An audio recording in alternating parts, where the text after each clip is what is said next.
6, 7, 8 వచనాలు మనం చదువుకుంటూ ఉన్నాం. 6, 7 వచనాలు పూర్తి చేసుకున్నాం. 8వ వచనం మరొకసారి మనం చదువుకున్నాం. 6వ వచనం కానించి చదువుతున్నాను. 6వ వచనం కానించి చదువుతున్నాను. 99వ కీర్తన 6వ వచనం. ఆయన యాజకులలో మోషే అహరోనులుడి, ఆయన నామమును బట్టి ప్రార్థన చేయువారిలో సమూయేలు ఉండెను. వారు యెహోవాకు మొరపెట్టగా ఆయన వారికి ఉత్తరమిచ్చెను. మేఘస్తంభముల నుండి ఆయన వారితో మాట్లాడెను. వారు ఆయన శాసనములను అనుసరించిరి.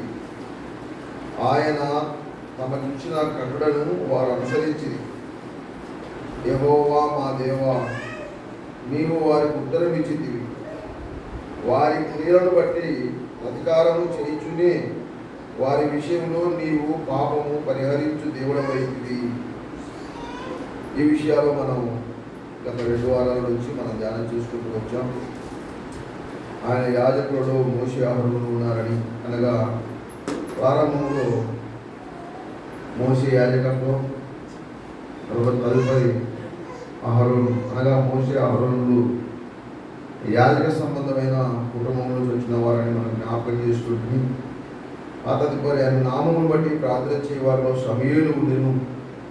చాలామంది ప్రార్థన చేశారు, కానీ దైవ గ్రంథంలో ప్రార్థన చేసేవారి సమూహంలో సమూయేలు ఉన్నాడని ప్రత్యేకంగా చెప్పడానికి కారణం ఏంటంటే, ఆయన పుట్టుకతోని మరి ప్రార్థనలో పుట్టాడని చాలామంది భక్తులు చెప్తారు. తల్లి యొక్క ప్రార్థన, సమూయేలు యొక్క జీవితం ప్రార్థనతో కూడినది అని మనం దైవ గ్రంథంలో కూడా మనం చూస్తాం. పట్టుదలతో తల్లి ప్రార్థన చేసినప్పుడు దేవుడు అనుగ్రహించిన కుమారుడు సమూయేలు.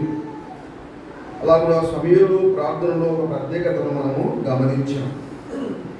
తదుపరి 3వ లైన్లో వారు యెహోవాకు మొరపెట్టగా ఆయన వారికి ఉత్తరమిచ్చెను. అక్కడ వారు అనే ఆ మాటను బట్టి మోషే అహరోనులుగా ప్రార్థన చేశారు. మోషే అహరోనులుగా ప్రార్థన చేశారు. వారి ప్రార్థన ప్రభువు ఆలకించెను అని రాయబడింది. ప్రభు వారికి ఆలకించి ఆయన వారికి ఉత్తరం ఇచ్చెను అని రాయబడింది. ఇంకా మేఘస్తంభం నుంచి ఆయన వారితో మాట్లాడెను. వారు ఆయన శాసనములను అనుసరించి ఆయన తమకు ఇచ్చిన కట్టడలను వారు అనుసరించిరి. అనగా వారు వాక్యానుసారంగా ఉన్నారని కూడా మనకు అర్థమవుతుంది. ఆయన వారికి ఇచ్చినటువంటి ఆజ్ఞలు కదా, ఆయన వారికి ఇచ్చినటువంటి మరి శాసనాలు, దేవుని వాక్యాలు, కట్టడాలు వారు అనుసరించారు అని రాయబడింది. ఈ వాక్యము మనం చదివినప్పుడు మనకు ఒక ప్రత్యేకత కనబడుతుంది. దేవుని సన్నిధిలో యాజక ధర్మం ఉంది, దేవుని సన్నిధిలో ప్రార్థనానుభవం ఉంది, దేవుడు వారితో మాట్లాడుచున్నాడు. వారు కూడా దేవుని ఆజ్ఞలు లేదా శాసనాలు, ఆయన వాక్యాన్ని వారు అనుసరిస్తూ ఉన్నారు. అలాంటి వారు ఏం చేశారని మనం గమనించాము పోయిన వారంలో. అంటే వారు వారి క్రియలను బట్టి ప్రతీకారము చేయించునే, అంటే వారి క్రియలకు ప్రతీకారం అంటే చేసేదానికి ఆయన ప్రతిఫలం, దండన, ప్రతీకారం చేసే దేవుడుగా మనము గమనిస్తున్నాం. అంతటి భక్తులు, ప్రాముఖ్యమైన వారని మనం చూసాం. అలాంటి వారిని ఆయన వదిలిపెట్టలేదు. ఇక సామాన్యమైనటువంటి మనం ఎంత జాగ్రత్తగా ఉండాలి, భక్తుల జీవితాన్ని బట్టి మనం నేర్చుకోవాలి. మోషే జీవితాన్ని మనం గమనించాం. మోషే ఏం చేశాడు? ఆయనకు దేవునికి ఇష్టం లేని కార్యం. దేవుడు మోషేతో మాట్లాడినాడు మేఘస్తంభంలో. ఈ వచనాన్ని బట్టి మనకు అర్థమవుతుంది. ఆ తర్వాత ఆయన శాసనాలు మోషే గైకొన్నాడు. దేవునికి వారు మొదలుపెట్టినప్పుడు దేవుడు వారికి ఉత్తరములు ఇచ్చారని 8వ వచనం ప్రారంభంలో చెప్పాడు. అలాగా అంత మంచి సంబంధం కలిగిన ఈ భక్తులు వారు చేసిన క్రియలకు ప్రతిదండన అనే మాట లేదా ప్రతీకారం, చేసిన దానికి ప్రతీకారం ఖచ్చితంగా ఉంది. ఈనాడు క్రైస్తవుడు లేదా విశ్వాసి చాలా అజాగ్రత్తగా ఉన్నాడు. మాటల విషయంలో నోరు అదుపులో లేదు. క్రియల విషయంలో అదుపులో లేవు, కంట్రోల్ తప్పి వెళ్తూ ఉన్నాం. అలాంటి వారికి ఈ యొక్క 99వ కీర్తన 6, 7, 8 వచనాలు ఎంతో ప్రయోజనకరం. విశ్వాసులమైన మనం మన నోటిని చాలా అదుపులో ఉంచుకోవాలి. ఇప్పుడు ఇంకా మాట చెప్పాలంటే మన క్రియలన్నింటినీ మనం చాలా అదుపులో ఉంచుకోవాలి. లేకపోతే మోషే లాంటి భూమి మీద నా ఇల్లంతట్లో నమ్మకస్తుడు అన్నాడు. భూమి మీద ఉన్న వారందరిలో గల సాత్వికుడు అన్నాడు దేవుడు. భూమి మీద ఉన్న వాళ్ళు ఎవరైతే ఉన్నారో వాళ్ళందరిలో గల సాత్వికుడు అన్నాడు. అంతటి సాత్వికుడు నా ఇల్లంతట్లో నమ్మకస్తుడని మోషే గురించి దేవుడు సాక్ష్యం ఇచ్చాడు. అలాంటి భక్తులకు ప్రతీకారం చేసిన దేవుడు. ఇక నీవు నేను ఎంతటి వారని చెప్పండి. ఈ భూమి మీద మనం ఏమని నేర్చుకుంటున్నామండి? ఈ భూమి మీద మనం ఏం తప్పు చేసినా దేవునికి వ్యతిరేకంగా దాని ప్రతిఫలం భూమి మీద ఖచ్చితంగా మనం అనుభవించాల్సిందే. క్రైస్తవులమైన మనం ఇది పాఠం నేర్చుకొని జాగ్రత్తగా ఉండాలి. ఏం చేసినా ఎప్పుడూ అక్కడ అనేది కాదు. విశ్వాసి ఇక్కడ ఖచ్చితంగా అనుభవించాలని చేసిందని దానికి ఉదాహరణ పోయిన వారం మనం మోషేలో మనం చూసుకున్నాము. ఈరోజు అహరోను గురించి మనం తెలుసుకుందాం. ఈరోజు మనం అహరోను గురించి మనం ఆలోచన చేద్దాం. చూద్దాం చూడండి. మోషే ఏం చేశాడో, ఆయన చేసిన పొరపాటు ఏంటో పోయిన వారం మనం చూసుకున్నాం. దానికి తగిన ప్రతీకారం ప్రభు ఏం చేశాడో చూసాం. ఆ తర్వాత మళ్ళా ఆయన వారి విషయంలో వారి పాపాన్ని పరిహరించిన సంగతి కూడా మనం చూసాం. మోషేలో 3 విషయాలు మనం చూసాం. అహరోను విషయం కూడా మనం చూద్దాం. అహరోను విషయం మనం ఆలోచన చేసినప్పుడు మరొకసారి సంఖ్యాకాండం 20వ అధ్యాయంలోకి మనకు రావాలి. సంఖ్యాకాండం 20వ అధ్యాయము 10, 12 వచనాలు చదువుకుందాం. సంఖ్యాకాండం 20వ అధ్యాయము 10, 11, 12 వచనాలు మనం చదువుకుందాం. తరువాత మోషే అహరోను ఆ బండలో సమాజంలో ప్రోగు చేసినప్పుడు అతడు వారితో దుర్గములారా వినుడి, మేము ఈ బండలో నుండి మీ వరకు నీళ్లు రప్పింపవలెనా అనేను. అప్పుడు మోషే తన చెయ్యి ఎత్తి 2 మార్లు తన కర్రతో ఆ బండను కొట్టగా నీళ్లు సమృద్ధిగా ప్రవహించెను. అక్కడికి కావుదాం. 10వ వచనం మనం చదువుకున్నాం. ఏమని చదువుకున్నామంటే అహరోను గురించి. తర్వాత మోషే అహరోనులు. మోషే గురించి పోయిన వారం ధ్యానం చేశాం. ఏమన్నాడు? ఇప్పుడు మోషే అహరోనులు. మోషే ఏదైతే తప్పు చేశాడో అందులో ఇది ఒక పాల్గొంది. మోషే ఏ తప్పు అయితే చేశాడో అందులో అహరోనులుగా భాగం ఉంది. అందుకే మోషే అహరోనులు అన్నాడు. ఆ తర్వాత మళ్ళీ ఏమన్నాడు? మేము ఈ బండల నుంచి మీ కొరకు నీళ్లు రప్పింపవలనా అంటే అక్కడ మోషే ఒక్కడే మాట్లాడతలేదు. ఎవరితో కలిపి మాట్లాడుతున్నాడు? తన అన్నయ్య అహరోనుతో కలిపి మాట్లాడుతున్నాడు. మేము ఆయన స్పష్టంగా పేర్లు ఇచ్చాడు. మోషే అహరోనులు కింది లైన్లో మేము అన్నాడు. మేము ఈ బండలో నుంచి మీ కొరకు నీళ్లు రప్పింపవలనా అన్నాడు. ఆ తర్వాత ఇంకొక మాటను మనం చూద్దాం. 12వ వచనంలో అప్పుడు యెహోవా మోషే అహరోనులకు, అలా దేవుడు మోషేని ఒక్కడే లేదు, మోషే అహరోనులతో అన్నాడు. మీరు అన్నాడు. మళ్ళా మీరు ఇశ్రాయేలుల కనులెదుట నా పరిశుద్ధతను సన్మానించినట్లు నన్ను నమ్ముకోలేకపోతే. మోషే ఒక్కడా అహరోను ఉన్నాడు. మోషే ఒక్కడే కాదు, అహరోను కూడా ఉన్నాడు. ఆయన పేరు చెప్తూ ఉన్నాడు. మీరు మీరు అంటున్నాడు. మీరు నన్ను నమ్మకపోతే. ఆ తర్వాత ఇంకేమన్నాడు? మీరు తోడుకొని పోరని చెప్పాను. మీరు ఈ సమాజంలో నేను మీకు ఇచ్చిన దేశంలోనికి మీరు తోడుకొని పోరని చెప్పాను. అలాగే ఇద్దరికి చెప్పాడు, మోషేకు అహరోనుకు. మోషే ఆ సమాజాన్ని తీసుకొని పోలేకపోయాడని మనం పోయిన వారంలో మనం చూసాం. అదే శిక్ష విధిలో ఇప్పుడు ఎవరున్నారు? అహరోను ఉన్నాడు. ఒక మాట మనం మరొక రీతిగా మనం ఆలోచించేద్దాం. అహరోను గురించిన సంగతులు మనం మరొకసారి మనం ఆలోచించేద్దాం. చూడండి, అహరోను గురించి దేవుని వాక్యం ఏమని చెప్తుందో మనం చూద్దాం. 106వ కీర్తన 106వ కీర్తన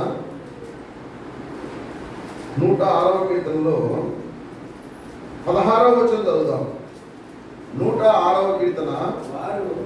వారు తమ దండుపాలెములో మోషే యందును యెహోవాకు ప్రతిష్ఠితుడైన అహరోనునందును అసూయపడిరి. అహరోను గురించి ఏమని రాయబడింది ఇక్కడ? అహరోను గురించి వచనం ఏమని రాయబడింది? ప్రతిష్ఠితుడు, దేవుని చేత ప్రతిష్ఠించబడిన వాడు. ఎలాంటి వాడు అహరోను చెప్పండి? ప్రతిష్ఠించబడిన వాడు. ప్రతిష్ఠించబడిన అహరోనును పొరపాటు చేస్తున్నాడు. ప్రార్థనాపరుడైనటువంటి సమయోను గురించి చూశాము. ఆ తర్వాత ప్రార్థనాపరుడైనటువంటి మోషే గురించి చూశాము. ఇప్పుడు అహరోను గురించి కూడా మనం చూస్తున్నాం. ఏమన్నాడంటే, ఈయన ప్రతిష్ఠించబడినాడు దేవుని కొరకు, యాజకత్వం కొరకు ప్రతిష్ఠించబడినటువంటి అహరోను అని రాయబడింది. ఎంత గొప్ప మాట చూడండి. దేవుని కొరకు ప్రతిష్ఠింపబడిన అహరోను మరి కాని మాట మాట్లాడిన కారణం చేత మీరు పాలు తేలు ప్రవహించే దేశానికి మీరు వెళ్ళరు అన్నాడు. ఆనాడు వారికి ఇస్రాయేలు వారికి పాలు తేలు ప్రవహించే దేశం, ఈనాడు క్రైస్తవులకు పరలోకం. మరి వాళ్ళ కాని మాట మాట్లాడిన కారణం చేత పాలు తేలు ప్రవహించే దేశానికి వెళ్ళకపోతే, ఇన్ని కాని మాటలు మనం మాట్లాడితే మనం పరలోకం వెళ్తామా? వెళ్తాం కావచ్చు, కరెక్టే, కానీ శిక్ష మాత్రం తప్పదు. పరలోకం ఖచ్చితంగా వెళ్తాం, దాంట్లో డౌట్ లేదు. కానీ నీ మాటకు ప్రతీకారం దేవుడు తీర్చుకుంటాడు, అది మాత్రం గ్యారెంటీ. నువ్వు ఏ మాట మాట్లాడినావో పరిశుద్ధుడిని, దేవుని బిడ్డలను నువ్వు ఏ మాట అయితే మాట్లాడినావో ఆ మాటకు తగిన ప్రతీకారం దేవుడు నీ మీద తీర్చుకుంటాడు. ఏ మనుషుడు కాడు. నీ సహోదరుని నువ్వు ఏమైనా అంటే నీ సహోదరుని ఏమనకపోవచ్చు, కానీ విలువ పెట్టుకోబడిన ఆ ప్రభువు ఆయన ఊరుకోడు. మనం ఎవరో చెప్పండి, మనము మన సొత్తు కాదు, విలువ పెట్టుకోబడిన ప్రభు యొక్క సొత్తు. ఆయన సొత్తును నువ్వు ఏమనడానికి లేదు. ఇది ఏమైంది, ఈ మాట ద్రోహులారా అంటే ఏమైంది అనుకుంటాం, మనం అనుకుంటాం. అది కానీ సొత్తు ఎవరిది? ఆయనది. ఆయన సొత్తును నువ్వు ఏమనడానికి లేదు. నువ్వు ఏమైనా అన్నావా ఖచ్చితంగా ప్రతీకారం తీర్చు. నీ సహోదరుని కానీ నీ సహోదరుని కానీ దేవుని బిడ్డలను నువ్వు ఏవే కానీ అనకూడదు. నువ్వు అన్నట్లయితే ఆయన ప్రతీకారం తీర్చు. మోషే మీద సనుక్కున్నప్పుడు ఆయన ఊరుకుంటలేదు. దేవుని వాక్యం చూడండి. ప్రతిష్ఠితుడైన అహరోను, ప్రతిష్ఠితుడు అనగా పరిశుద్ధుడు అని అర్థం. ప్రతిష్ఠించేది ఎవరిని? ఎవరంటే ఎవరిని ప్రతిష్ఠిస్తారా? పరిశుద్ధత కలిగి సాక్ష్యం కలిగి ఉన్న వాటిని ప్రభు సమర్పిస్తారు. కాబట్టి పరిశుద్ధుడైన అహరోను, ప్రతిష్ఠితుడైన అహరోను, ఇలాంటి ఆయనను ప్రతీకారం తెచ్చుకుంటున్నాడు దేవుడు. మోషే లాంటి నాయకుడిని, అహరోను లాంటి యాజకుడిని ఆ దేవుడు వదిలిపెట్టకుండా ప్రతీకారం తీర్చుకుంటే ఇక నీవు నేను ఎంత విశ్వాసమైన మనము, సామాన్యమైన మనము ఎంతటి వాళ్ళని చెప్పండి. నిర్గమాకాండం 4వ అధ్యాయం 14 వచ్చి చదువుతారా? నిర్గమాకాండం 4:14. నిర్గమాకాండము 4వ అధ్యాయము 14వ వచ్చి చదువుతారు. ఆయన మోషే మీద కోపపడి లేవీయుడగు నీ అన్నయ్యన అహరోను లేడా? అహరోను గురించి దేవునికి ఏమర్థమైంది? బాగా మాట్లాడతాడని నేను ఎరుగుదును అన్నాడు. ఎంతో స్పష్టంగా, ఎంతో చక్కగా, ఎంతో పద్ధతిగా మాట్లాడగలని నేను ఎరుగుదును. అంత చక్కటి మాటలు నేర్పలేన అహరోను తప్పు చేసినప్పుడు ఒక మాట మాట్లాడినప్పుడు వదిలిపెట్టలేదు. ప్రతిష్ఠితుడైన అహరోను, పరిశుద్ధుడైన అహరోను, చక్కటి మాట వరుస కలిగిన అహరోను, అలాంటి అహరోను దేవుడు వదిలిపెట్టలేదు. ఇక సామాన్యమైన మనం మాట్లాడితే ఆయన సహించుకోలేడు అనే మాట మనం ఇక్కడ గమనిస్తున్నాం. అంతకంటే మించి ఆయన ప్రతీకారము తీర్చుకునే దేవుడు. ఎవరి మీద నువ్వు నేరారోపణ మోపదు, దేవుని బిడ్డల మీద ఎవరి మీద నువ్వు తీర్పు తీర్చవద్దు. తీర్పు తీర్చినట్లయితే, ఏదైనా నేరం మోపినట్లయితే శిక్షను అనుభవించాల్సిందే, నేను అనుభవించాల్సిందే. మోషేనే ఆయన ప్రతీకారం తీర్చుకున్నాడు, అహరోను మీదనే ఆయన ప్రతీకారం తీర్చుకున్నాడు. మనం ఎంతటి వాళ్ళం భయం కలిగి ఉందాం, మనం భక్తి కలిగి ఉందాం. మరొక మాట కూడా చూద్దాం. చూడండి, సంఖ్యాకాండం 20వ అధ్యాయం 22వ వచనం చూద్దాం. 20వ అధ్యాయము 22వ వచనంలో ఒక మాట చదువుతారా? ఇశ్రాయేలుల సర్వ సమాజము కాదేశులో నుండి సాగి హోరు కొండకు వచ్చెను. యెహోవా ఏదోము పొలిమేరల యొద్ద ఉన్న హోరు కొండలో మోషే అహరోనులకు ఇలాగ సెలవిచ్చెను. అహరోను తన పితరులతో చేర్చబడును. ఏలయనగా మొరిబా నీళ్ళ యొద్ద మీరు నా మాట వినక నా మీద తిరుగుబాటు చేస్తుంది కనుక నేను ఇశ్రాయేలుకి ఇచ్చిన దేశమందు అతడు ప్రవేశింపడు, అనగా అహరోను ప్రవేశింపడు. అహరోను మీద ప్రతీకారం తీర్చుకున్నాడు, మోషే మీద తీర్చుకున్నాడు. మనం పిల్లవారంలో చూసాం, ఈరోజు అహరోను విషయం చూస్తున్నాం. ఎంతో ఆయన చక్కగా మాట్లాడగలిగిన వాడు, ఆ సంగతి ఎరుగుదును అని దేవుడు సాక్ష్యం ఇచ్చాడు. అలాంటి మాటలు భద్రంగా, మర్యాదగా, గౌరవపూర్వకంగా, దేవునికి నచ్చిన విధంగా మాట్లాడగలిగిన వారు ఎవరైనా ఉన్నారంటే ఎవరైనా చెప్పండి. మాటల విషయంలో అహరోను దేవుడు మెచ్చుకున్నాడు. అట్లా ఎవరు మాట్లాడతారని ఎవరి గురించి ఆయన చెప్పలేదు, అహరోను గురించి చెప్పాడు. నేను ఎరుగుదును, చక్కగా మాట్లాడతాను. దేవునికి ఇష్టమైన రీతిలో మాట్లాడగలిగినటువంటి అహరోను విషయంలోను, నా ఇల్లంతట్లో నమ్మకస్తున్న మోషే మీదను ఆయన ప్రతీకారం తీర్చుకుంటే ఇక మనం ఎక్కడుంటారని చెప్పండి. ఎంత జాగ్రత్తగా ఉండాలి క్రైస్తవ జీవితం, నా క్రైస్తవ జీవితం, మన పరిశుద్ధమైన జీవితం ఎంత కరెక్ట్గా ఉండాలి. పాఠాలే మనకి. చూడండి, మరొక మాట, మనం అహరోను విషయంలో మనం ఒక 3 విషయాలు నేను చూశాను. అహరోను విషయంలో ఒక 3 విషయాలు. ఇంతటి ప్రతిష్ఠితుడు, ఇంతటి పరిశుద్ధుడు, ఇంతటి యాజకత్వం చేయగలిగిన వాడు, దేవుడు కోరుకున్న వ్యక్తి. ఈ ఘనమైన సేవ కొరకు అహరోను సమర్పించి యాజకుడిగా అన్నాడు. ఈ ఘనమైన సేవ ఏమంటిది?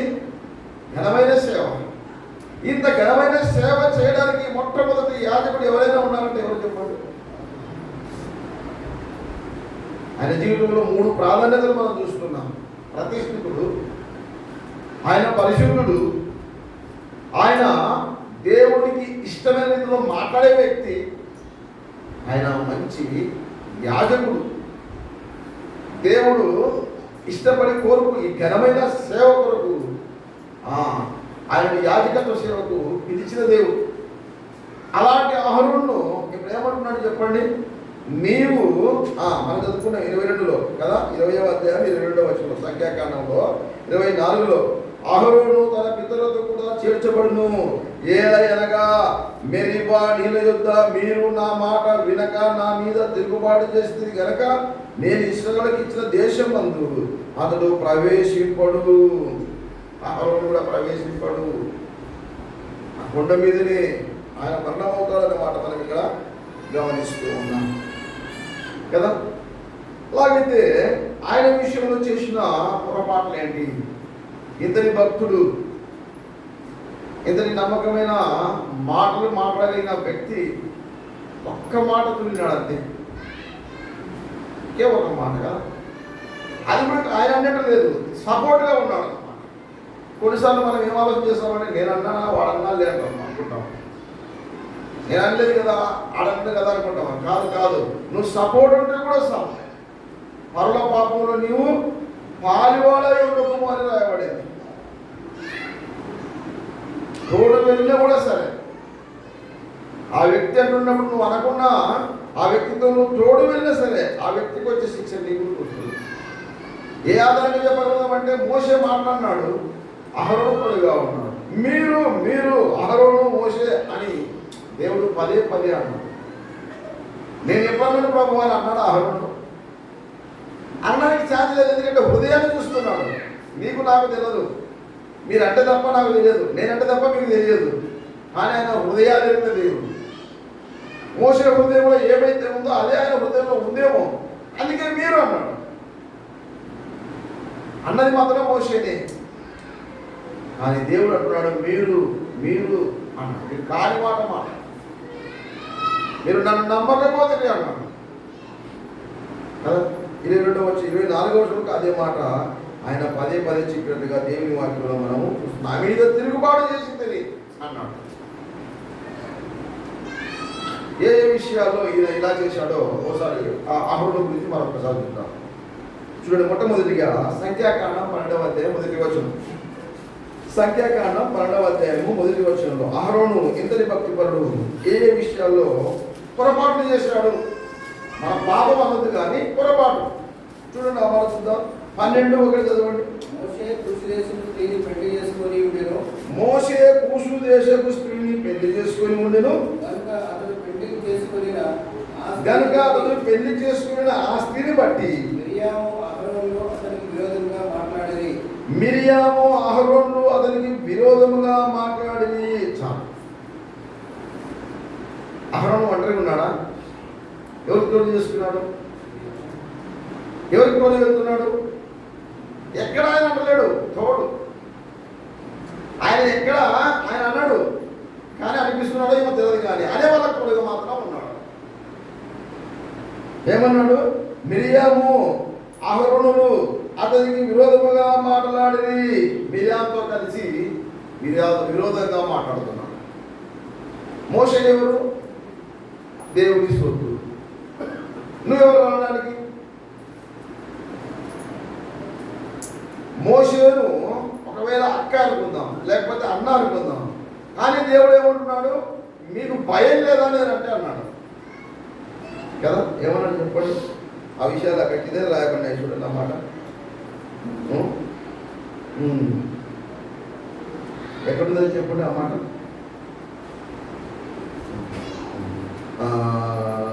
8వ వచనం ఉంది.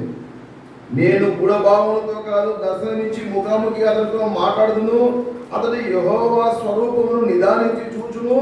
కాబట్టి నా సేవకుడైన మోషేకు విరోధముగా మాట్లాడుటకు మీరేలా భయపడలేదు అనెను.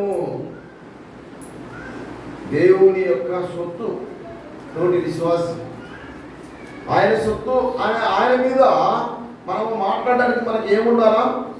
భయం ఉండాలి. నీ సహోదరి గురించి ఏదైనా మాట నువ్వు మాట్లాడేటప్పుడు సహోదరి నీకు భయం ఉండాలి. భయం లేకపోతే నువ్వు మాట్లాడే మాటకు నువ్వు శిక్ష అనుభవిస్తావు. సహోదరుడు నీ సహోదరి మీద ఏదైనా నువ్వు అన్నప్పుడు, విరోధంగా అన్నప్పుడు దేవుడు వింటాడు. నా సేవకుడైన మోషేకు విరోధంగా మాట్లాడటకు మీరు ఏదో భయపడలేదా? నేను యెహోవా కోపం వారి మీద రగులు కొనగా, దేవునికి మనం కోపం తెప్పించే వాళ్ళం అవుతాం కదా. అహరోను గురించి మనం ధ్యానం చేస్తున్నాం. అహరోను ఒంటరిగా ఎక్కడ అన్నట్టు లేదు. నేను చూసిన అహరోను మిరియామును తోడు చేసుకున్నాడు, లేకపోతే మిరియాము అహరోను తీసుకుపోయేదేమో, కానీ ఇద్దరు కలిసి మోషేకు విరోధంగా మాట్లాడినాడు, తీర్పు తీర్చాడు. కాబట్టి దేవుడు వారి మీద దేవుని కోపం వారి మీద రగులుకొని రాయబడింది. ఇందులో మనం నేర్చుకునే పాఠం ఏంటంటే, నీవు నీ సహోదరునికి తీర్పు తీర్చకు, దేవుడు చూసుకుంటాడు. దేవుని భయం కలిగి ఉండు. దేవుడు స్వరక్తమిచ్చి సంపాదించుకున్న ఆ సహోదరు మీద నేరం మోపొద్దు. అది దేవుడు అన్నాడు అన్నమాట. మరొక మాట కూడా చూద్దాం. చూడండి, మరొక మాట అహరోను విషయంలో ఇదే సంఖ్యాకాండం 20వ అధ్యాయం 10వ వచనంలో కూడా మనం గమనిస్తాం. సంఖ్యాకాండం 20వ అధ్యాయం 10వ వచనంలో, తర్వాత మోషే అహరోనులు ఆ బండి ఎదుట సమాజంలో పోగు చేసినప్పుడు అతడు వారితో ద్రోహులారా వినుడి, మేము ఈ బండల నుంచి మీ కొరకు నీళ్ళు రప్పింపవలనను. ఇక్కడ కూడా మోషే అంటున్నప్పుడు ఎక్కడున్నాడు? అయినా పక్కనే ఉన్నాడు. ఒంటరిగా మాత్రమే కాదు, అక్కడ అక్కతో ఉన్నాడు, తిరుగుబాటు చేశాడు. ఇక్కడ అన్న తమ్ముడితో ఉన్నాడు, తిరుగుబాటు చేశాడు. ఇక మిగిలింది ఎవరు? అక్క అయిపోయింది, తమ్ముడు అయిపోయినాడు. ఇక మధ్య మధ్యలో ఉన్నాడు కాబట్టి ఇంక ఇప్పుడు ఎవరు ఉన్నారంటే ప్రజలు మిగిలినారు. ఇప్పుడు ఎవరు మిగిలినారు? ప్రజలు మిగిలినారు. చూడండి ఆ మాట ప్రజలు కూడా చూద్దాం. చూడండి సంఖ్యాకాండ లేదా నిర్గమకాండ 32వ అధ్యాయం చూడండి. నిర్గమకాండ 32 1-2 వచనాలు చదువుతున్నాం. నిర్గమకాండ 32వ అధ్యాయం 32వ అధ్యాయము.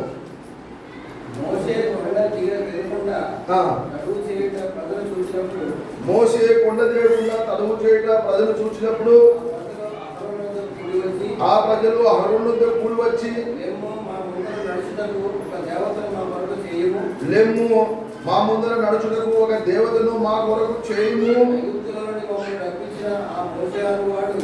ఐగుప్తుల నుంచి మమ్మల్ని రప్పించిన ఆ మోషే అనువాడు ఏమాయను మాకు తెలియదని అతనితో చెప్పిరి. అందుకు అహరోను మీ భార్యలకు మీ కుమారులకును మీ కుమార్తెలకును చెవులకున్న బంగారు పోగులను తీసి నా యొద్దకు తెండని వారితో చెప్పగా ప్రజలందరూ తమ చెవులకున్న బంగారు పోగులను తీసి అహరోను వద్దకు తెచ్చిరి. అతను వారి యొద్ద వాటిని తీసుకుని పొగతో రూపం ఏర్పరిచి దానిని పూత పోసిన దూడగా చేసెను. అప్పుడు వారు, ఓ ఇశ్రాయేలు, ఐగుప్తు నుంచి నిన్ను రప్పించిన నీ దేవుడు ఇదే అనేది. ఎంత గౌరవవంతుడు! అహరోను సామాన్యుడా? అహరోను సామాన్యుడు చూసుకున్నాము. ప్రారంభంలో ఘనమైన సేవకు పిలిచాడంట దేవుడు. ఘనమైన సేవకు అతని యాజకుడుగా నేను పిలిచాను అన్నాడు. అతను పరిశుద్ధుడు అన్నాడు. అహరోను గురించి అతన్ని ప్రతిష్ఠించండి అన్నాడు. అతడు చాలా చక్కగా నాకు ఇష్టమైన రీతిలో మాట్లాడతాడు అన్నాడు. అలాంటి అహరోను ఒకసారి అక్కతో దేవునికి ఇష్టమైన కార్యం విరోధంగా మాట్లాడినాడు. ఓసారి తమ్ముడితో మోషేతో కలిసి దేవునికి విరోధంగా మాట్లాడినాడు. ఈసారి సమాజంతో కలిసి దేవునికి విరోధంగా మాట్లాడుతున్నాడు. మిమ్మల్ని ఐగుప్తు నుంచి రప్పించిన దేవత ఇదే అన్నాడు. ఎంత తప్పు చూడండి. దానికి దేవుడు శిక్ష ప్రతీకారం చూడండి. న్యాయమా అన్యాయమా? ఆయన ఏది చేసినా న్యాయమే చెప్పాలి మనం. అంతే, అన్యాయం అన్నీ లేనే లేదు. ఆయన ఏది చేసినా అది న్యాయమే. అందుకనికే ఇలాంటి గొప్ప భక్తులకే ఆయన శిక్ష విధించాడు. శిక్ష విధించాడు కానీ పరలోకం మూడని మాత్రమే చెప్పడం లేదు. ఎందుకంటే మోషే మరలా కనపడ్డాడు ప్రభుతో కూడా.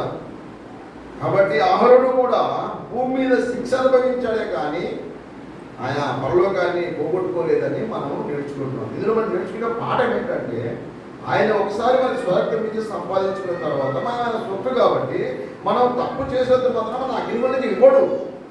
కాకపోతే మనం భూమి మీద ఉన్నప్పుడు దాని ప్రతిఫలం ఖచ్చితంగా మనం అనుభవించాల్సిందే.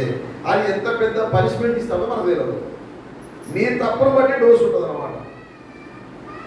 మనం చేసే తప్పును బట్టి ఈ భూమి మీద మనకు ఆయన ఏ రోగం ఇస్తాడో, ఏ శిక్ష ఇస్తాడో, ఏ దెబ్బ పడుతుందో అది ఆయన ఇష్టం.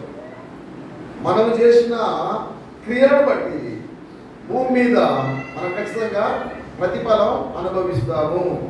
అది ఆర్థికంగా కావచ్చు, అది ఆస్తిపరంగా కావచ్చు, అది డబ్బు పరంగా కావచ్చు, అది ఆరోగ్యపరంగా కావచ్చు. ఏదైనా కానీ ఆయనకు విరోధమైన క్రియ ఏదైనా చేస్తే విశ్వాసి భూమి మీద శిక్ష కంపల్సరీ అనుభవించాలి. ఆధారాలు ఒకటి మోషే, రెండవది అహరోను. మూడవ మాటలోకి మనం వెళ్ళిపోదాం. మూడవదిగా మనం ఆలోచన చేద్దాం. మళ్ళీ మూడవ మాట కోసం కూడా మనం వెళ్దాం. 99వ కీర్తన 7వ వచనం చదువుకున్నాం. 99వ కీర్తన 8వ వచనం. ఈరోజు మనం కంప్లీట్ చేసేసుకున్నాం. 15 నిమిషాలు ఉంది కదా, ఈ 15 నిమిషాలు మనం తెచ్చుకున్నాం. 8వ వచనం. యెహోవా మా దేవా, నీవు వారికి ఉత్తరం ఇచ్చితివి, వారి క్రియలను బట్టి ప్రతీకారం చేయించునే వారి విషయంలో నీవు పాపము పరిహరించు దేవుడవైతివి. ఎంత గొప్ప దయగలిగిన దేవుడు చూడండి. ఆ పాపం పరిహరించడం అంటే ఇక్కడ శిక్ష వేసి మళ్ళా పరిశుద్ధిని చేయడం. ఇక పరలోకానికి వెళ్ళే శిక్షలు లేవు. ఇక పరలోకానికి వెళ్ళే శిక్షలు లేవు. కాకపోతే అక్కడికి పోయిన తర్వాత అవమానం ఉంటుంది. మళ్ళీ అట్లా అనుకుంటారేమో. అక్కడికి పోయిన తర్వాత అవమానము, సిగ్గు ఇవన్నీ ఉంటాయి. నువ్వు చేసిన క్రియలు ఓపెన్గా ఆయనకు చూపిస్తాడు అందరి ఎదుట. అప్పుడు సిగ్గును అవమానము ఉంటాయి. ఇక్కడ శిక్ష, అక్కడ సిగ్గు అవమానం. చేసిన క్రియలకు భూమి మీద ఏముంటుంది? శిక్ష. ఎలాంటి శిక్షను చెప్పుకున్నాం? నువ్వు చేసిన ఆ పాప క్రియ, దేవునికి వ్యతిరేకమైన తిరుగుబాటు క్రియ, అది ఏదైనా కానీ ఆరోగ్యపరంగా కావచ్చు, ఆర్థిక పరంగా కావచ్చు, ఆస్తి పరంగా కావచ్చు, అది ఏలాగైనా సరే మనకు శిక్ష వస్తుంది. అహరోను మోషేల ముందు మనం ఏం పెద్దవాళ్ళము కాము, అంతకంటే పరిస్థితుల్లో మనం కాము. ఒకవేళ ఎవరైనా మీరు ఉండొచ్చు, కానీ ఉంటే తప్పదు. అహరోనంత మోషేంత మేమున్నామని ఎవరైనా ఒకవేళ అన్నా వారి పడింది కాబట్టి వారి కూడా పడుతుంది. కాబట్టి మనం ఏం చేయాలి చెప్పండి? మన క్రియలను జాగ్రత్తగా మనము ఏనాటికి అన్నాడు జాగ్రత్తగా గమనించుకొని ఆ చెడు క్రియలను ఏనాటికి అన్నాడు ఆత్మచేత శరీర క్రియలు మనము చంపేవాళ్ళంగా ఉంటే ఆయన ఎదుట బల నమ్మకమైన మంచి దాసుడాన్ని మనము నమ్మేవాళ్ళం. 8వ వచనంలో 98వ కీర్తన 8వ వచనంలో సమూయేలు ఆ సంగతులు మనం చూద్దాం. ఇప్పుడు మిగిలింది ఇంకెవరు చెప్పండి? మోషే, అహరోనులు అయిపోయినా ఇక మిగిలింది ఎవరు? సమూయేలు ప్రార్థనాపరుడు. తల్లి గర్భంలో ఉన్నప్పటి నుంచే ఆమె ప్రార్థన చేస్తూ ఉన్నది ఆయన కొరకు. ఆయన ప్రార్థనలోనే జన్మించాడు. అంతటి ప్రార్థనాపరుడు. బాలుగా ఉన్నప్పుడే శాస్త్రంగా నమస్కారం చేసి దేవుని ఆరాధించిన వ్యక్తి సమూయేలు. బాలుడుగా ఉన్నప్పుడే సమూయేలుతో దేవుడు మాట్లాడినాడు. అలాంటి గొప్ప సమూయేలు. దేవుని యొక్క మందిరంలో దేవుని యొక్క ప్రత్యక్షతను చూసి దేవుని యొక్క మాటలు విన్న వ్యక్తి బాలుడుగా ఎవరైనా ఉన్నారా అంటే ఎవరున్నారు? సమూయేలు. ఎంతది గొప్ప విషయం ఇది. చూడండి, సమూయేలు గురించి చెప్పుకొని ఈరోజు మనం ముగించుకుందాం. సమూయేలులో ఉన్నటువంటి క్రియలు, మోషేలో ఉన్న క్రియలు చూశాము, ప్రతిఫలం దేవుడు ఇచ్చాడు. అహరోనులో ఉన్నటువంటి క్రియలు చూశాము, ప్రతిఫలం దేవుడు ఇచ్చాడు. ప్రతీకారం తీర్చుకున్నాడు. మోషేలో ప్రతీకారం తీర్చుకున్నాడు. అహరోను యొక్క క్రియలను బట్టి అహరోనులో ప్రతీకారం తీర్చుకున్నాడు. ప్రతీకారము తీర్చుకుంటూనే వారి విషయంలో వారి పాపమును పరిహరించిన దేవుడని జ్ఞాపకం. అలాగైతే సమయంలో ఉన్న క్రియలు, ఏ క్రియలు చేస్తే ఆయనకు ఈ ప్రతీకారం దేవుడు చూపించాడు? ఇంతనే ప్రార్థనాపరుడు. సమయం అంటే ప్రజలకు భయం, ఉనికిపోయేవాళ్ళు. అలాంటి భక్తిపరుడైనటువంటి ప్రవక్త, ప్రార్థనాపరుడు. ఆయన క్రియలు ఏమైనాయి అంటే చూద్దాం. చూడండి, మొట్టమొదటిగా మొదటి సమూయేలు గ్రంథం 16వ అధ్యాయము. మొదటి సమూయేలు గ్రంథం 16వ అధ్యాయము 2వ వచనం చదువుతారా? సమూయేలు, నేను ఎట్లు వెళుదును? నేను వెళ్ళిన సంగతి సౌలు వినినయెడల అతడు నన్ను చంపున అనగా యెహోవా నీవు ఒక పెయ్యను తీసుకొని పోయి యెహోవాకు బలి పశువును వధించుటకై వచ్చితిని చెప్పి. ఒక మాట మనం గమనిస్తున్నాం. సమూయేలు ఏమంటున్నాడు? నేను ఎట్లు వెళ్ళదును? నేను వెళ్ళిన సంగతి సౌలు వినినయెడల అతడు నన్ను చంపును, సౌలు నన్ను చంపుతాడు అంటున్నాడు. ఎవరంటున్నారు? అంత విచిత్రంగా ఉంది మాట. వారిద్దరికి ఎట్లాంటి ప్రేమ ఉంది తెలుసా? చాలా మంచి ప్రేమ ఉంది. అభిషేకించింది ఎవరు? సౌలుడు. సమూయేలు అభిషేకించాడు. దేవుడు చెప్పినాడు, పోయి అభిషేకించినాడు. అప్పటి నుంచి ఇంకా సౌలు యొక్క దృష్టి సమూయేలు మీదనే. కొన్నిసార్లు కొంతమంది విశ్వాసం ఎట్లుంటారంటే యేసు ప్రభు కంటే సేవకునే ఎక్కువ ప్రేమిస్తుంటారు అన్నమాట. ఇంకంతే. యేసు ప్రభువుకి అంత ప్రాధాన్యత ఇవ్వరు, కానీ ఎవరికి ఇస్తారంటే సేవకుడికి ఇస్తారు. సౌలు పరిస్థితి కూడా అలాంటిదే. దేవుని కంటే మించిన ప్రేమ సమూయేలు మీద చూపించేవాడు. సమూయేలు మనం ఆరాధన గుర్తు చేసుకున్నాం, ఆజ్ఞ అతిక్రమించాడు. ఎవరు? సౌలు ఆజ్ఞ అతిక్రమించినప్పుడు దేవుడు తీసేయమన్నాడు. చూడండి, అమలు 11వ వచనం, 15, 16, 15వ అధ్యాయము మొదటి సమూయేలు 11వ వచనం, సౌలు నన్ను అనుసరింపగా వెనుక తీసి దేవుని వాక్కు సమూయేలుకు ప్రత్యక్షమైంది. ప్రవక్త అయిన సమూయేలుకు దేవుని వాక్యం ప్రత్యక్షమైంది. ప్రత్యక్షమై దేవుని వాక్కు దేవుడు చెప్తున్నాడు, సౌలు నన్ను అనుసరింపక వెనుదీసి నా ఆజ్ఞను గైకొనకపోయాను గనుక అతని రాజుగా నిర్ణయించినందుకు నేను పశ్చాత్తాపడుచున్నాను. నీ విషయంలో నా విషయంలో నేను రక్షించుకునేందుకు పశ్చాత్తాపడుతున్నాను అంటే ఎప్పుడు చెప్పండి. నేను రక్షించుకునేందుకు పశ్చాత్తాపడుతున్నాను అంటే ఎంత బాధ ఉంటుంది మనకి. సౌలుకు ఆ బాధ ఉందో తెలియదు, కానీ ఆ బాధ సమూయేలు భరించలేకపోయాడు. సమూయేలుతో దేవుడు మాట్లాడుతున్న ప్రత్యక్షమై ఆ సౌలును నేను రాజుగా చేసినందుకు నేను పశ్చాత్తాపడుతున్నాను, నేను అభిషేకించమని చెప్పినందుకు నేను పశ్చాత్తాపడుతున్నాను. కారణం ఏంటంటే నన్ను అనుసరింపడం లేదు, నా ఆజ్ఞలు గైకొనడం లేదు. నువ్వు నమ్ముకున్నావు కానీ దేవుడిని అనుసరిస్తున్నావా? నువ్వు బాప్తిసం పొందినావు కానీ దేవుడిని అనుసరిస్తున్నావా? మనం ప్రభువును నమ్ముకున్నాం కానీ ఆయన ఆజ్ఞలను అనుసరిస్తున్నావా? ఆయన వెంబడిస్తున్నావా? నీ విషయం నా విషయం ఆలోచన చేద్దాం. సౌలు స్థానంలో కొద్దిసేపు మనం నిలబడదాం. దేవుడు నిన్ను నన్ను అడుగుతున్నాడు, నిన్ను రక్షించుకున్నాడు కానీ నన్ను అనుసరిస్తున్నావా? నీకోసం నా ప్రాణం పెట్టాడు కానీ నన్ను వెంబడిస్తున్నావా? నా ఆజ్ఞలు గైకొంటున్నావా? నేను పశ్చాత్తాపడుతున్నానంటే ఎంత దుఃఖం అది చెప్పండి. అప్పుడు సమూయేలు అంటున్నాడు, అందుకు సమూయేలు కోపావేశుడై అంతా యెహోవాకు మొరపెట్టుచుండెను. రాత్రంతా యెహోవాకు కోపావేశుడు అంటే దాని అర్థం ఇక్కడ రాయబడింది 2వ వచనంలో. ఏమన్నాడు చెప్పు? దుఃఖాక్రాంతుడు, దుఃఖము చేత అనే మాట మనం ఇక్కడ జ్ఞాపకం చేసుకోవాలా. 1వ వచనం, అంతటా యెహోవా సమూయేలుతో ఇలాగ సెలవిచ్చెను. 16వ అధ్యాయం 1వ వచనం, ఇశ్రాయేలుల మీద రాజుగా ఉండకుండా నేను విసర్జించిన సౌలును గురించి నువ్వెంతకాలము దుఃఖింతువు? ఎవరు దుఃఖం ఉండాలి చెప్పండి? సౌలుగా సమూయేలుగా? విసర్జించినందుకు విసర్జింపబడిన వాడు దుఃఖంలో ఉండాలా, కానీ ఎవరు దుఃఖంలో ఉన్నారు ఇప్పుడు? సమూయేలు. ఎంత నమ్మకస్తుడు సమూయేలు కదా. ఈనాడు కొంతమంది సేవకులు అలా ఉంటారు. తన చేత రక్షించబడి తన ద్వారా బాప్తిసం పొందిన ఆ విశ్వాసి సౌలులాగా దేవుని ఆజ్ఞలను అనుసరింపక దేవుని వెంబడించక తన లోకంలోకి వెళ్ళిపోయినప్పుడు ఏమైపోతాడో చెప్పండి?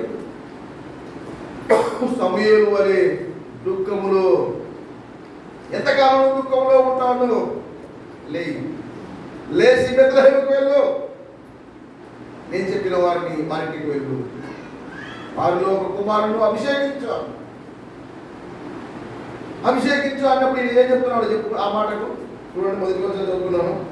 సౌలును గురించి నీవెంతకాలం దుఃఖింతువు? నీ కొమ్ము తలతో నింపుము. బెత్లెహేములోని యెస్సై యొద్దకు నిన్ను పంపుచున్నాను.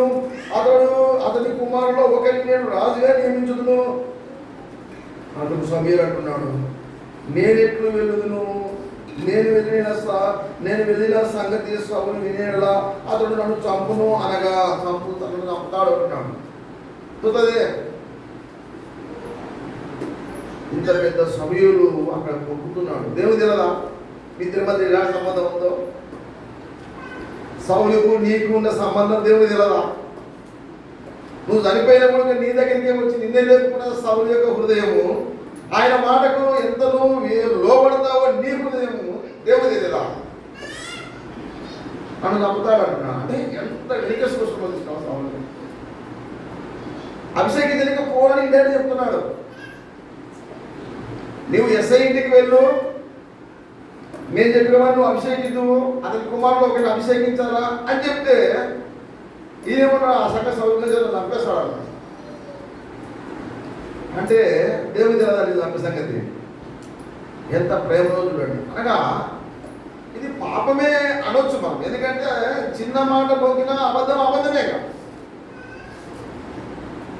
నన్ను చంపుతాడు మాట పొంపుతున్నాను, దేవుని దగ్గర పొంపుతున్నాను. మనం యాడైనా అబద్ధం అడవచ్చు. నేను మీ దగ్గర పచ్చగా అబద్ధం అడవచ్చు, ఎందుకంటే మీరు నా హృదయాలు చూడలేరు కనుక. లేకపోతే మీరు నా దగ్గర అబద్ధం అడవచ్చు, మీ హృదయం నేను కానీ దేవుని దగ్గర మనం అబద్ధాలు ఆడలేము. ఆయనకు రహస్యమైనది ఏది లేదు, మరుగైనది ఏది లేదు, అంత తేలిగా కనిపిస్తుంది.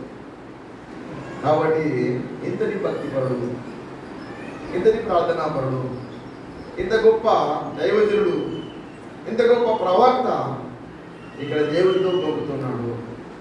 నేను వెళ్ళిన సంగతి సౌలుకు తెలిస్తే నన్ను చంపేస్తాడు అంటున్నా. అదొక పొరపాటు.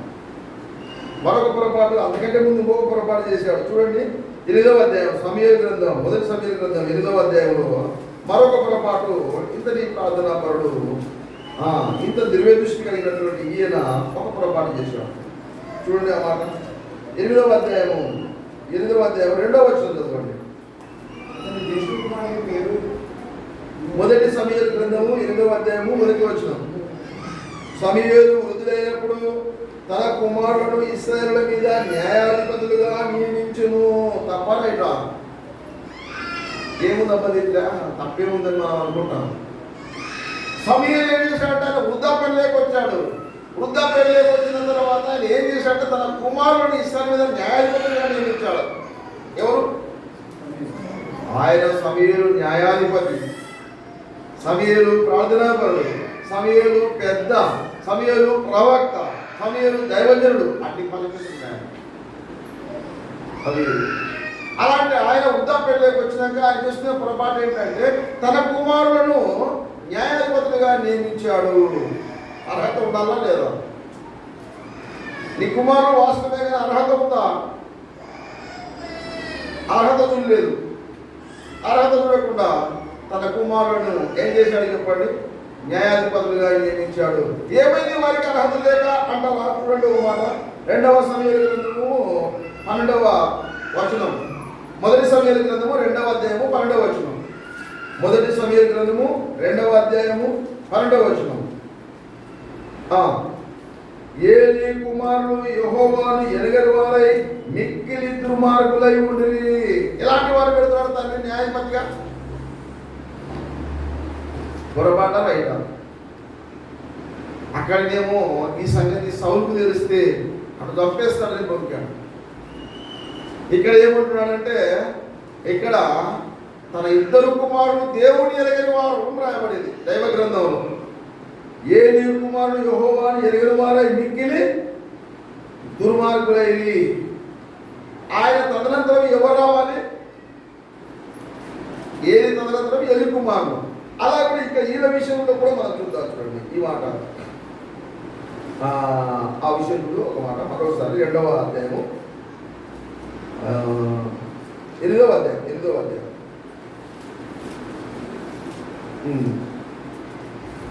సమూయేలు వృద్ధులైనప్పుడు తన కుమారులను ఇశ్రాయేలు మీద న్యాయాధిపతిగా నియమించును. అతని జ్యేష్ఠ కుమారుని పేరు యోవేలు, రెండవ వాని పేరు అబియా. వీరు బెత్షెబాలో న్యాయాధిపతులుగా ఉండి అతని కుమారులు అతని ప్రవర్తనను అనుసరింపక ధనాపేక్షకులై లంచం పుచ్చుకొని న్యాయమును త్రిపివేయగా. ఏలీ కుమారులు ఎలాంటి వాళ్ళు అంటే ఆయన కంటే ముందున్న ఏలీ, సమూయేలు కంటే ముందున్న ఆయన కుమారులు ఎలాంటి వారో ఆయన చూశాడు. దానికి తగిన ప్రతిఫలం ఏమైందో సమూయేలు చూశాడు. ఇప్పుడు ఈయన అదే స్థానంలోకి వెళ్ళిపోయినాడు. ఆయన వృద్ధాప్యంలోకి వచ్చేంత వరకు జనాలు భయపడ్డారు, దడుచుకున్నారు, ఊళ్ళేది. అలాంటి సమూయేలు ఇప్పుడు తన ఇద్దరు కుమారులు ఎలాంటి వారు అంటే ఏలీ కుమారులు ఏలీ లాంటి వాళ్ళు కారు. సమూయేలు కుమారులు రాయబడింది దేవుని వాక్యంలో. సమూయేలు కుమారులు సమూయేలు లాంటి వారు కారు అనే మాట దేవుని వాక్యంలో మనం చూస్తున్నాము. అతని కుమారులు అతని ప్రవర్తనను అనుసరింపక ధనాపేక్షకులై లంచం పుచ్చుకొని న్యాయం తిరిపివేయగా ఇశ్రాయేలు పెద్దలందరూ కూడి రామాలు సమూయేలు వద్దకు వచ్చి, చింతగించుము, నీవు వృద్ధుడవు, నీ కుమారులు నీ ప్రవర్తన వంటి ప్రవర్తన గలవారు కారు. చూసారా? అని ఏమంటున్నారు? ఎప్పుడు లేదు ఒక కొత్త చట్టం తీసుకొచ్చారు. వాళ్ళ జీవితంలోనే ఇటువంటి చట్టం లేదు. ఒక చట్టానికి ఒక కొత్త తేవడానికి కారణం ఎవరైనా ఉన్నారంటే సమూయేలు. ఆయన ఏమంటున్నాడు కనుక సకల జనుల మర్యాద చొప్పున మాకు ఒక రాజును నియమించును. అది కథ. అసలు రాజు అనేదే లేడు. ఆ రాజు దేవుడే. దేవుడి స్థానంలో ఒక మనిషిని పెట్టడానికి ఎవరు కాలట్లేనా ఇప్పుడు చెప్పండి. ఏం తప్పు చేశాడు అబ్బా అని మనం అనుకుంటాం, కానీ ఆయన చేసిన తప్పు ఎలాంటిది. కొన్నిసార్లు మనకు తెలియకుండానే మనం తప్పులు చేస్తుంటాం. అందుకనే మనం పరీక్షించుకోవాలి. మనం పరీక్షించుకోవాలి. దేవుని వాక్యం అదే సెలవిస్తుంది.